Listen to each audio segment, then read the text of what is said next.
Sir என் பேர் உமாபதிங்க.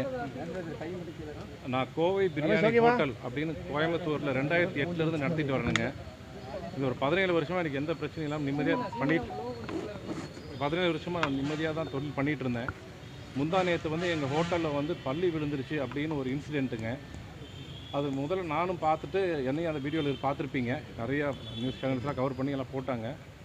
அதில் பார்த்தீங்கன்னா அந்த பார்த்தோன்னே தெரிஞ்சிருச்சு. நான் அவர்கிட்ட சொல்கிறேன், சரி இது வேகாமல் இருக்குது முழுசாக இருக்குல்லாம் சொல்கிறேன். பட் அதெல்லாம் யாரும் எடுத்துக்கல.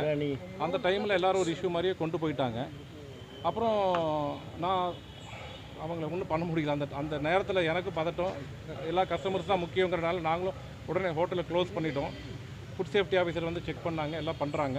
பட் ஓகே, நாங்கள் எல்லா லைசன்ஸும் வச்சு தான் நடத்துகிறோம். A to B எந்த லைசன்ஸ் நீங்கள் எங்கிட்ட கேட்டாலும் எங்கிட்ட ஹோட்டலில் இருக்குது.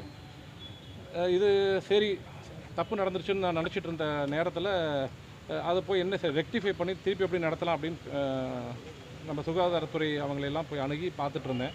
அப்போ எனக்கு தெரிஞ்ச நபர் மூலிமா ஒரு மெசேஜ் எனக்கு வருது. அதில் பார்த்தா இந்த ஹோட்டலில் பள்ளி விழுக போகிற விஷயம் வந்து 1:30 மணிக்கே இது நடக்கிறது வந்து ஒரு 3:15 மணிக்கு நடக்குதுங்க. ஆனால் 1:30 மணிக்கே இந்த மாதிரி ஒரு விஷயம் நடக்க போகுது, இதுதான் ஹோட்டலோட லொக்கேஷனு அப்படின்னு சொல்லி ஒருத்தர் வந்து நியூஸ் பேப்பர் எடிட்டர்ஸ்க்கெல்லாம் சர்க்குலேட் பண்ணுறாரு. அப்புறம் வாய்ஸ் மெசேஜ் வருது, இந்த மாதிரி கரெக்டாக 2:15 அங்கே போயிடுங்க, எல்லாம் ரெடியாக இருக்கும் அப்படின்னும் மெசேஜ், அந்த வாய்ஸ் மெசேஜெல்லாம் எனக்கு அனுப்புகிறாங்க. அதை பார்த்தோன்னே தான் எனக்கே ஷாக், இப்படியெல்லாம் நடக்குமா அப்படின்ட்டு உடனே நேற்றுருந்து இது பின்னாடி யார் இருக்காங்க என்னென்னு பார்த்தேன். கொஞ்சம் டீட்டெயில்ஸை எடுத்திருக்கேங்க. எனக்கு தெரிஞ்ச வரைக்கும் போலீஸ் கமிஷனர்ட்டையும் சொல்லியிருக்கோம். அவர் வந்து தக்க நடவடிக்கை எடுக்கிறேன்னு சொல்லியிருக்காரு.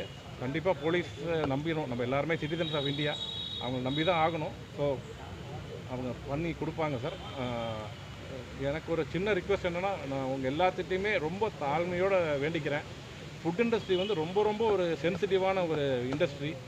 அதில் வந்து இந்த மாதிரி ஒரு சின்ன விஷயம் கூட என்னோட இத்தனை நாள் கெரியர் ஒரே நாளில் முடிஞ்சிடும். தப்பாக பண்ணாத ஒரு விஷயத்தை வந்து இவ்வளோ பெருசு பண்ணி அந்த தொழிலையே முடிக்கிற அளவுக்கு பண்ணியிருக்காங்க.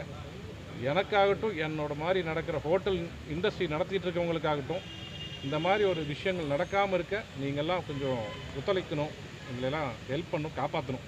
இதுக்கு முன்னாடியே வந்து கேட்கும்போது நீங்கள் ஒன்றுமே சொல்லலையே, இந்த மாதிரி இன்சிடென்ட் நடக்குது, இந்த ஆடியோ வந்துருக்குதுன்னு ஏன் சொல்லலைங்க? நான் நேற்று தான் சார் எனக்கு இந்த ஆடியோ வந்தது. முந்தா நேற்று நீங்கள் யாரோ 2-3 பேர் வந்தாங்க சார். நான் அவங்கள்ட்ட எல்லாம் சொன்னேன், சார் எனக்கு என்ன இன்சிடென்ட் தெரியல, தெரியாமல் நான் ஒரு வார்த்தை கூட பேச மாட்டேன். ஏன்னா என் மேலே தப்பு இருக்கா, ஏன்னா பள்ளி வந்து ஃப்ரெஷ்ஷாக இருக்குது. ஸோ அவங்க மேலே தப்பு இருக்கா எதுவுமே தெரியாமல் நான் பாட்டுக்கு சார் வந்தோடனே சும்மா என் மேலே தப்பு இல்லைங்க, இது வந்து இப்போ இவங்க போட்டாங்கன்னா சொல்கிறதுக்கு தப்பு சார். அது விசாரித்து கரெக்டாக இருந்தால் மட்டும்தான் சொல்லணும்.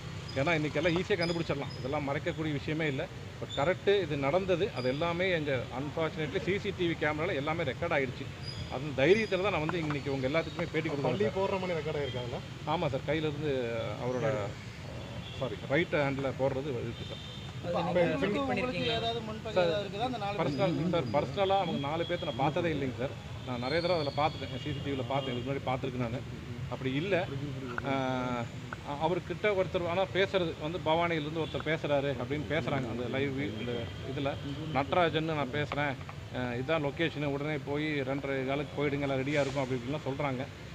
அவர் வந்து அவரோட ஃபோட்டோலாம் இருக்குது, உங்களுக்கு கொடுத்துட்றேன்.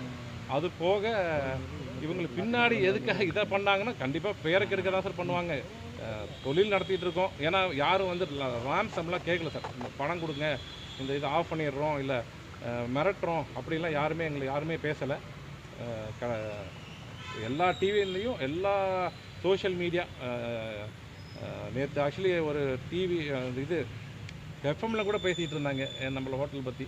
அந்த அளவுக்கு எல்லா மீடியாத்துலேயும் எல்லா சேனல்ஸ்லேயும் எங்கள் பேரை கெடுக்கணும் அப்படிங்கிற ஒரே காரணத்தில் தான் அது பண்ணியிருக்காங்க. நீங்கள் அன்னைக்கே வந்து எதிர்த்து பேசியிருக்கணும், கம்ப்ளைண்ட் கொடுத்துருக்கணும் சார். தெரியாமல் பேசவே முடியாதுல்ல சார். என்னன்னா சரி, இப்போ உணவகத்தை மூடிட்டு போயிட்டாங்க. உணவு பாதுகாப்புத்துறை வந்து ஒரு 12 குற்றச்சாட்டுகள் இந்த உணவகத்து மேலே இருக்குன்னு சொல்லி ஒரு அறிக்கை கொடுத்துருக்காங்க சார். அதில் நீங்கள் பார்த்தீங்கன்னா சார், எதுவுமே பெரிய ஒரு ஃபுட்டு மேலே வந்த கம்ப்ளைண்ட்டாகவே இருக்காது. அப்போ அந்த 12 குற்றச்சாட்டோட கொடுக்கும்போது அப்புறம் நடவடிக்கை எடுத்ததாக செய்தியாக போட்டிருக்காங்க சார். 100% அவங்க உணவு பாதுகாப்புத்துறை கண்டிப்பாக